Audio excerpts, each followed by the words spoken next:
I'm Ryan Hobby with the Fundamentals of Investing. We will be continuing our conversation from last week, so go check that out. And with that said, let's get into it.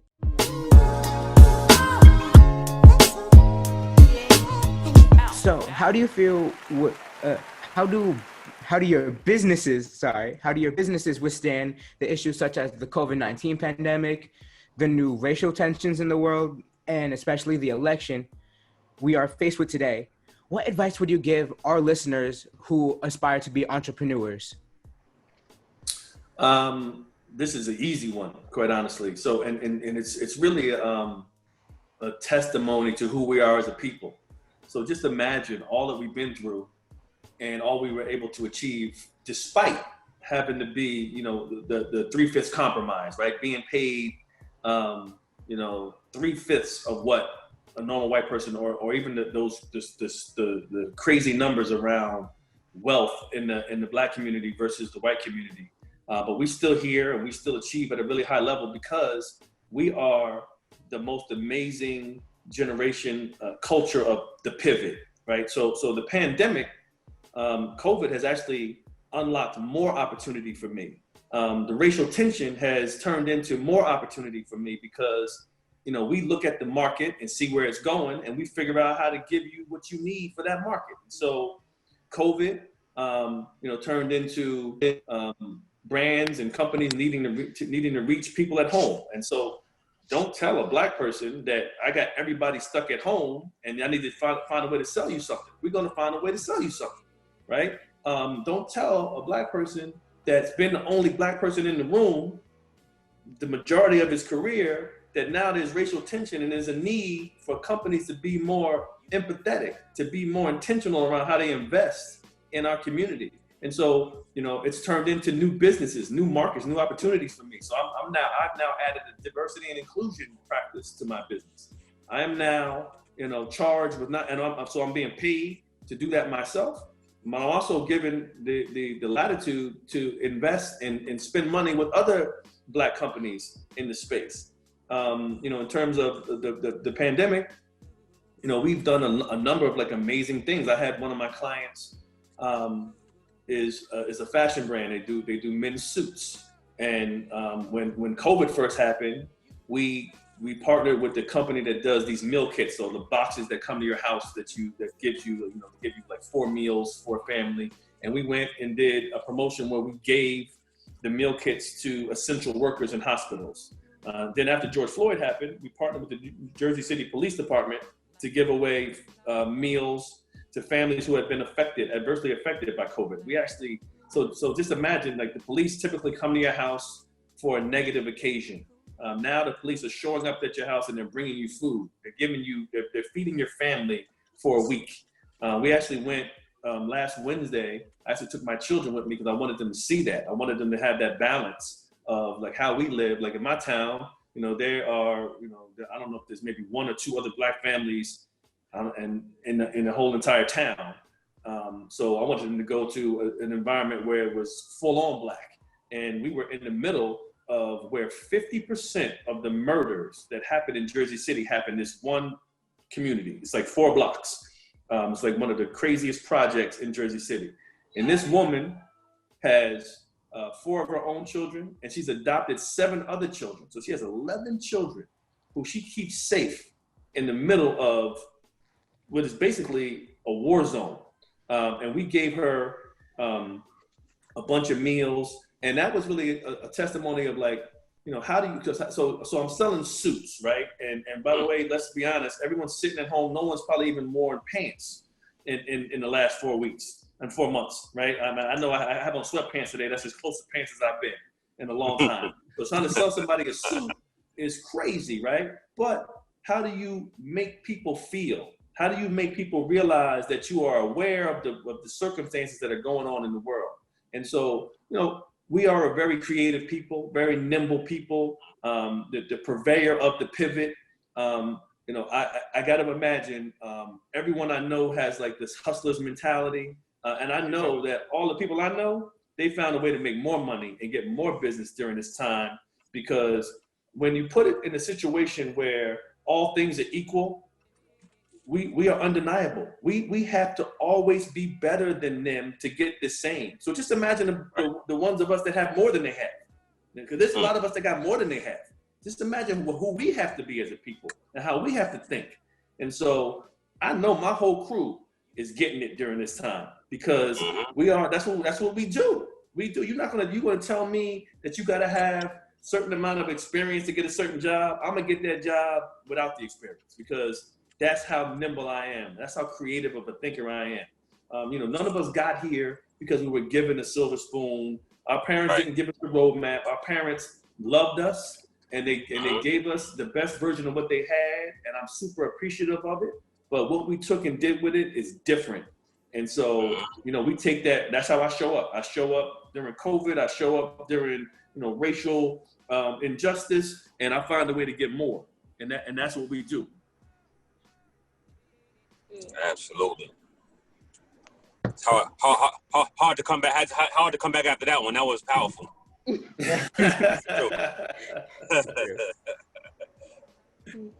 Yeah, COVID really did level. Byron was one of the first people I talked to. I remember Byron and Burnett jumped on the phone one time, and we said, we were talking about it. So, yo, I know you on your hustle right now because it's like it's almost not fair.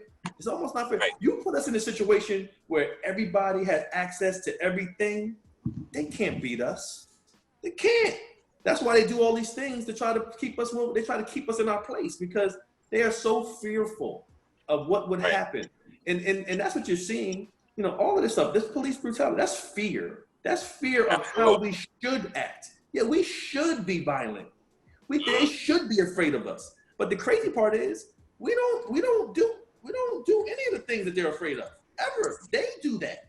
They're the ones acting like that. The day after the brother Jacob Blake got shot in the back by the cops, the mother dropped her 17-year-old white son off in Wisconsin, and he's shooting people up, and he literally made it home. There's no universe where a black kid does that and is not riddled with bullets. No way, right? So we already know we got to do so much more to be better than them. So we show up better than them every day. And that's what I want y'all to know, that you guys got something that they could never have, because the backfiring of what they've done is they've created something that it's the worst nightmare. You guys are the worst nightmare because you guys have information and access in a way and have been groomed by a group of people who have been treated so horribly that we've given you something. And just imagine, I got to imagine every one of you have white friends who love y'all to death. Love you to death. Every one of you. I didn't have that growing up. I can't tell you my white mans and them that I grew up with. I went to Seton Hall Prep, but I went to Seton Hall Prep in 1985. My graduating class was 296 people. There were 14 black boys in that graduating class. 14, who, by the way, I speak to them still to this day. Still to this day. By the way, we talk about the white guys that went to school with us because they say crazy things on Facebook. Like we find out who they really are, right? On Facebook, they're talking about Donald Trump and all lives matter and all this crazy stuff. And it's like, but I'm not even offended because I didn't talk to you when I was there. I stayed amongst my people. That was it. You guys are doing something different. And now, like I said, love is undefeated. Love is undefeated. So like, there's some crazy statistic that, in the next 10 years, everyone will be sort of racially unspecific. You won't know what someone's race is because there's this amazing, melding of cultures. Like white people literally love us. They love you. You guys have white friends. That's new. I ain't have that. And especially now with this pandemic and everyone being at home and with all this racial injustice going on, you can really tell who your real friends are. Like there are the people who are like not saying anything. And then there are your white friends who are like preaching and telling everyone about Black culture, even if they didn't know about it before. Yeah, and emotional, right? Like I've been on the phone. Like I have some white colleagues that I work with who I've been on the phone with who are literally crying, like on the phone, like taking with like this full on emotional. Like that's someone who cares. That's someone that's love. That's love. The guy that's just going on with his timeline, I'm giving him the side eye. I got the side eye for the guy that's just talking about, we just going on with our day. You know what I mean? That don't work. If you ain't reach out to me, and I understand it's uncomfortable. It's an uncomfortable conversation, but we got to get comfortable with uncomfortable, because uncomfortable is where the magic happens, right? Comfortable is just going on with your day. We're gonna do the same thing we did yesterday. We're gonna do the same thing we did last week. Nah, uncomfortable is, let's have this hard conversation. Let's have this conversation. Well, I challenge you on your privilege, where you say to me, you know what? I didn't really even realize that you guys were being treated like this. Because I don't think that we realized it. Because even your whole entire lifetime, these things have been happening, but it didn't affect you the way it affects you now. It didn't affect me. Or maybe it did, and we just were so just conditioned to tuck it somewhere in the back. And now what we're seeing is that it's all coming out. Like when I see them shoot that brother, when I see that cop put the knee on my man's neck for 8 minutes and 46 seconds, like something inside of me that probably goes back to Emmett Till and Yusef Hawkins and all of these crazy moments where they just treated us like animals, like literally killing us. Like it's just okay. Like we're just thing you just throw away. And they would never do that to their own people. I agree. Mm-hmm. And then they bring up, black on black crime, but we're not killing each other because we're black. It's the same thing as if you were to say white on white crime. It has nothing to do with the race, and they always use that against us every single time. Yeah, not to mention the fact that, let's be clear, black on black crime has way more to do with socioeconomic, which is also part of the original sin, the original crime. The original crime started with them, right? And so all this stuff comes from there. But yeah, when someone says, well, you're killing yourselves, that's the same as saying all life matters. It's the same exact thing. Exactly. And that's not the point. Because no other culture is being killed by the police the way we're being killed by police as if we're slaves and they're overseers. That's exactly what it is. And they've been trained, because there's no reason why the same thing happens. It happens everywhere. It's not like it's only in Wisconsin. It's only in Texas. No, across the board, they are trained to use force, deadly force against black folks, and not you. I mean, I'm sure you guys all saw the movie The Hate U Give. Yep. Right? Love that. One of the most powerful moments in that movie to me was when the sister asked Common, he was her uncle, and said, so this is what happened. If it was a white person, would you have been afraid? And he was like, no. And that was like the most powerful moment in the movie to me, because this is a black man, right? A police officer who's telling you that he has been trained to be fearful of a black person, but would not have the same fear of a white person doing the exact same thing. So that's not something that he just feels inherently. That's something that he learned. That's how they train these people. They train these people that it's okay. You kill them if you have to, and you kill them even if you don't have to. I mean, the brother that was at the drive-in that fell asleep during the drive-in, and he was drunk. And they showed a whole conversation with him and the cop, and he's saying that he just came from his daughter's birthday and he lives around. They got his license. They know where he lives. He starts to run away, and they shoot him and kill him. That's crazy. They could have met him at his house. They could have let him go ahead and knock yourself out. He was running. His car is there. You know where he lives. Like, it was Where's he going? Where's he going? Where's he going? But they killed him because you know why? It's what we do. That's what the handbook. That's in the handbook. Yeah. Okay. Before we wrap it up, I just have one more question that we ask all of our guests that we've had already. So what advice would you give to your younger self, given what you know now? Byron, you want to go first? Yeah. I mean, my younger self is. That's a good question. I would tell my younger self, just believe in you. I think it takes time to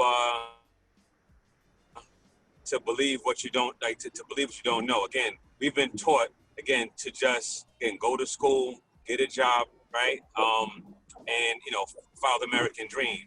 And I would tell myself, just those things that you your dreams can actually become a reality, and it doesn't have to be what they tell you, right? Like and believe against anybody who tries to distract you from that goal or your passion.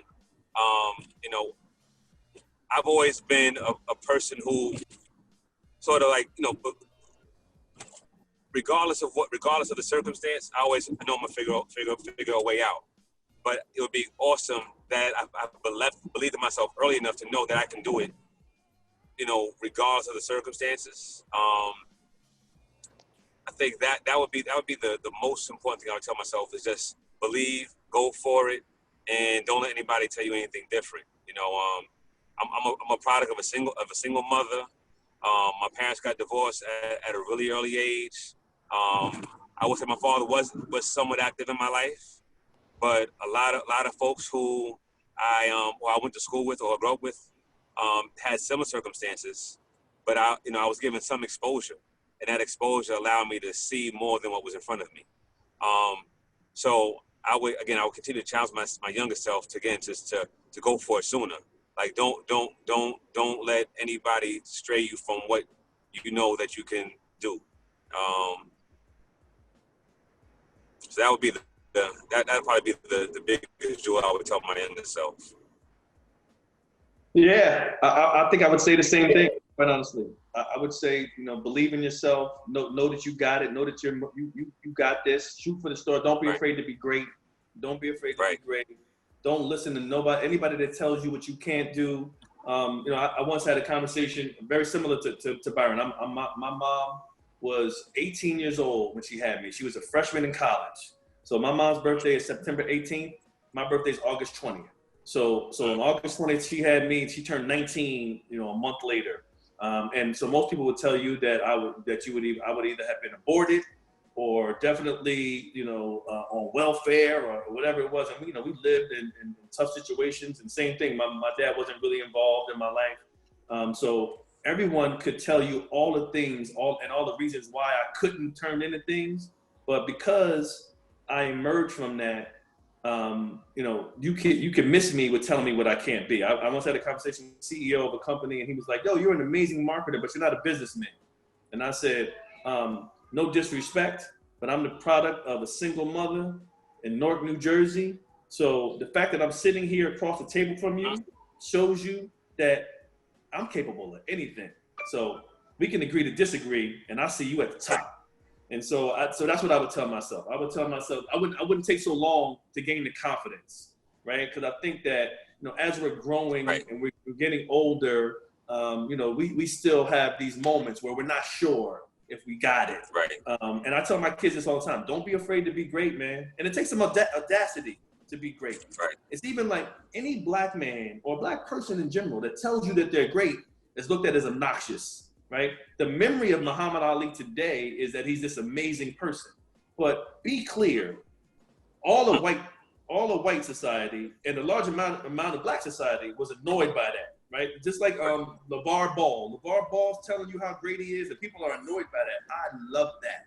I love that, because you got to put it out in the universe. Because once you put it out in the universe, now you got to live up to that. And so don't be afraid. Like there's just really fine line between being humble and owning yourself, right? Because when you're good at something, it's almost not cool to tell people that you're good at it, right? People are, man, you can't tell me you faster than me. I don't want, like, that's annoying. I don't want to hear that, right? But no, yeah, I'm faster than you, and own that. Right. Don't be afraid, man. Don't be afraid to be great, because the sooner you get to embracing all that makes you special, is the sooner that your whole life changes. That's when the whole game changes. And I would imagine every person that you've ever had on here, there was a period of time where they were unsure, right? And it's probably their uncertainty was connected to seeing themselves through the opinion of someone else's opinion of them, or seeing something. And by the way, be clear, everyone's opinion of you has to do with their own opinion of themselves. It's a reflection. So if you tell somebody, I'm going to the Olympics, oh, you ain't going to the Olympics. No way. You know why? Because they don't believe they could go to the Olympics. They ain't got nothing to do with you, because you the one that got to do the work. So I would just say to my younger self, be comfortable in your skin. Know that you're special. Don't be unapologetic about being special, and don't be afraid to be great. I love that. I want to add to that. Also, don't be afraid to be alone, because sometimes, I mean, you want to bring your friends along with you, and there were times where like sometimes. Did he freeze for y'all too?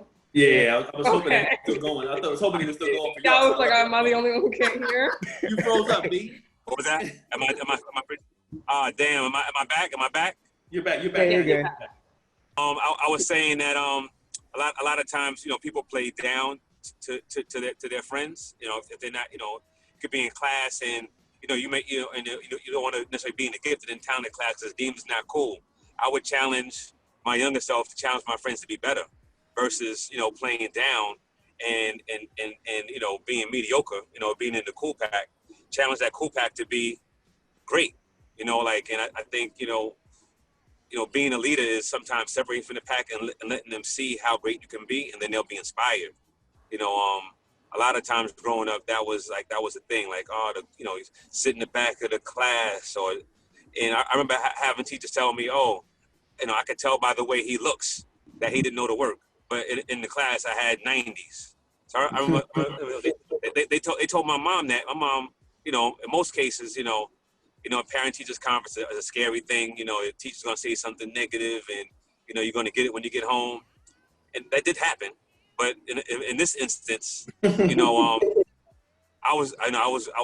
excelled well in math. I didn't care for the teacher, so I didn't give her all the energy, but my grades were there. And my mom would challenge teachers, what are my son's grades in class? And he said, he's getting 90. So you could say you could tell by the way he looks that he doesn't know the work. And the teacher was like, put off. He's like, can you tell by the way I look at you what I think about you? How about that? And the teacher was like, whoa. So that was an amazing time when my mom stood up for me, and rightfully so. I think sometimes our parents stick up for the kids when sometimes the kids need a kick in the butt.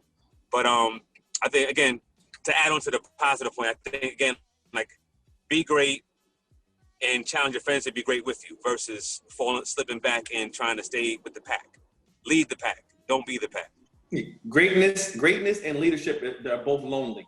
It's lonely because everybody don't want to put in the work to be great. So don't go back. Don't dumb it down to be in the in crowd. That's the wrong crowd. Right. Absolutely. That's really great advice.